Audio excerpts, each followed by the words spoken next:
set of models, frameworks, and tools for trying to measure how effective those games actually are, and for trying to support better serious game development approaches. So I'm just going to just very quickly move over those. I'm not sure how we're doing for time, Jeff. Maybe you can just write something to me in the chat box, because I feel like I'm moving quite slowly. Apologies to everyone. I haven't had much sleep over the last few days because I've been at a project meeting in Genoa. So I make my excuses now. But some of the things coming out of the research, for example, the serious game approach. How long have I got then, Jeff? It looks to me like I've only got 25 minutes, but that can't be right, can it? So the serious games development model, which you see in front of you at the moment, brings together some of these quite complex areas, because developing serious games is quite a hard area, to be honest, because you've got to bring together elements of game design, you've got to look at game principles, you've got to look at the process of development, not just game development, but learning development, and then you've got to use a whole range of different tools and techniques in order to achieve that. So what we've done is to try and bring some of these elements together, and as you can see, it's work in progress, but you can begin to see the complexity of how we need to do that. So looking at that design process at the top, bringing in different game principles in the second level, and then doing that through a range of different methods, looking at learning needs analysis, human factors, for example, prototyping games, and really profiling the learner. So underpinning all of this is conceptual work that we've done at the Serious Games, well, in fact, at the London Knowledge Lab, where I was previously, to Freitas and Oliver 2006, using the four-dimensional framework, which is work based on interactions with both tutors and learners. And from an early study, we found that tutors didn't know which games to use, they didn't know how to use them most effectively, and they didn't really know how to evaluate them. So we came up with this idea around the four-dimensional framework.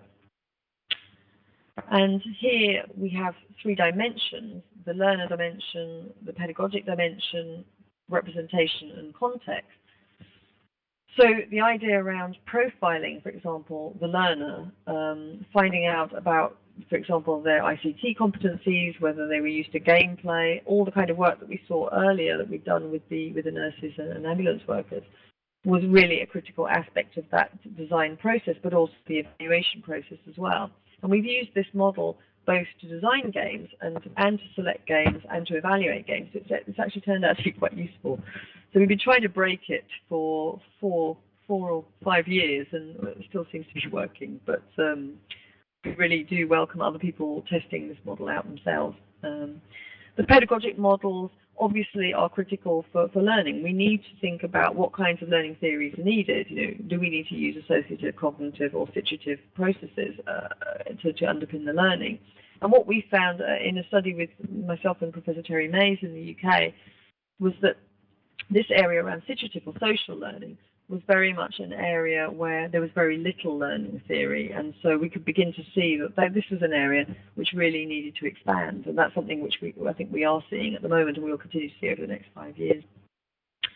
The context of learning also is very important. That's the disciplinary context, the environment within which learning takes place, and so on. And then obviously for games, it's really important, the representation itself, and that's the diegesis, the world of the game itself, is also critical, and that is how high does the level of fidelity need to be. We've seen the triage trainer game that we can have a very high level of fidelity, and that will improve learning transfer. But then we've seen with other games, maybe a more cartoonish approach does work quite well with kids, because that's what they're used to.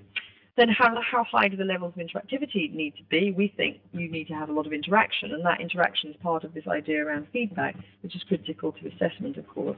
And then immersion, how immersed do we need to be? And that immersion is usually pinned around ideas of flow, around narrative, and engagement within the environment. So these are kind of the conceptual, this is very much the conceptual heart of the work that we've been doing. And as I say, we've been using this model quite extensively in the work that we've been doing. It's actually quite exciting, because I don't know which slide's going to come up next. So, oh, okay. So other models that we've been developing, something which has come up a lot is a lot of times people have been saying which games engine should we use, which platform should we use. So we tried to kind of come up with this model, this handprint graph model, to try and help people to kind of think through which kinds of platforms they need to use. And you can see there a model for what we use. We're actually using Unity quite a lot, and I know a lot of companies around Europe are using that. It seems to be a dominant platform at the moment. So kind of moving into this area around visualization. So we've looked at this kind of what is the efficacy of games. We've looked at kind of, trying to understand more about psychology of how people are learning. This strand looks at the visualization of human-computer interaction. And in particular, we're interested in the role of biofeedback. And again, this steps into this idea around assessment. If you can give very immediate and constant feedback, that can be built into the game and can help us to design the game, but it can also help us to personalize the game and to adapt to the learner as well. So what we've been doing is looking at a whole range of different devices. So here you can see a picture of the NeuroSky technology. This was actually an early demonstrator model of the NeuroSky. It's actually changed a bit now. But we've done a range of studies looking at this. So the idea is that it will pick up from your brain signals. So you can move things around in the computer just using your brain. Actually, this opens up a lot of possibilities in terms of immediate feedback, in terms of games, how you can move around an environment. So you can move around an environment just by using the power of your own mind. It also opens up a lot of possibilities for how we think about the mind itself and how thinking takes place. And I think the big thing we're going to see in the future is this erosion between learning and thinking. I think learning is going to really map much more closely upon how we think in the future. And I think that's the vision and the model for how learning will take place in the future. And it is a very exciting area of study. So we've been doing some early papers, and in fact, the meeting I was at yesterday, there's a number of different partners there, and we want to explore further how this can be done in the future.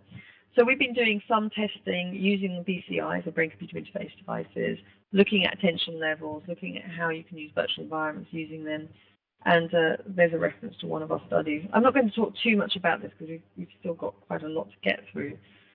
But I think the interesting point here is, again, it's another way that we can actually gather information from the learner, and we can start to personalize their interaction within an immersive environment. That's the readout you get from the NeuroSky technology. There's a lot of other technologies emerging. There's the emotive headsets, and we're trying to do some benchmarking work around this. So just kind of moving a little bit swiftly through these ones in the interest of time. Oh my God, look at the clock a minute. It doesn't seem like there's much time left. I've still got quite a lot to show, and hopefully I can get this clip in. So what we think is that there is a new vision for how we're going to learn in the future. So this is where I guess it gets maybe a little bit more controversial, or maybe not, I don't know. Maybe people in the audience that will be very supportive of this idea. And the way that I'm framing it in my own mind is to think of intelligent tutoring environments and places where we can start to interact immersively with other players, with other participants, whether they're teachers or learners, and that we can integrate a whole range of different kinds of multimodal interfaces.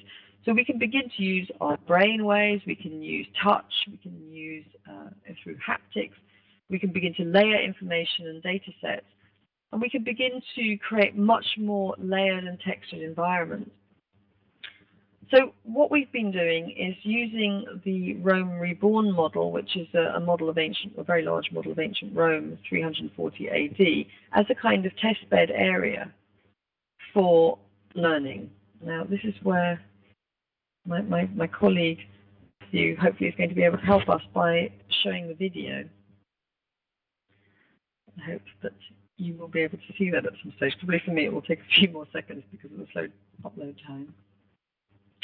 But I'm just going to show you now a clip from some of the early development work that's going on. I don't know, Matthew, if you can show that clip. Could you give me the URL for it? I already set it quite a way back, actually, if you look up in the chat. Yeah, it's a sense-based file. We can go back to it, of course. If you haven't actually uploaded it yourself, it might take you a while to upload it because it's a rather large clip. So if you maybe go back one slide, and I can maybe just talk a little bit about it, and then we can